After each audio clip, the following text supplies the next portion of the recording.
என்னப்பா இப்படி மேல வந்து விழுகிற? வேணும் நாங்க வந்து மோதனா தெரியாம மோதிட்டங்க. போங்க போய் தொலை. எது போய் தொலையா? நாங்க போவோம், இங்கேயே பாய வச்சு கூட மல்லாக்க படுப்போம். உனக்கண்ணா நீ போயா முதல்ல. வேண்டாம். என்ன கொடுத்தாங்க உனக்கு வேணாங்கிறப்ப? நான் மோசமான ஆள். நாங்க ரொம்ப கேவலமான ஆளு. கேவலமான ஆள்னா எந்த லெவலுக்கு இறங்கி அடிமட்ட வரைக்கும் போய் அலசுவோம்.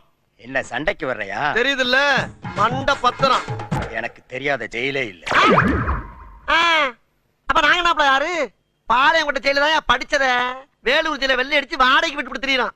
பல ஆண்டுகளா மதுரை ஜெயில மைதானம் அமைச்சு மல்யுத்தம் நடத்தின பரம்பராங்க. அது போக தமிழ்நாட்டுல இருக்க சப்ஜெக்ட்ல பூரா என் சப்ஜெக்ட் தாங்க பாடமா எடுத்து நடத்துறாங்க. என்ன லுக்கு? அப்படியே கண்ணை புடிங்கி தின்னு முடியும். முகரே பாரு முகரே.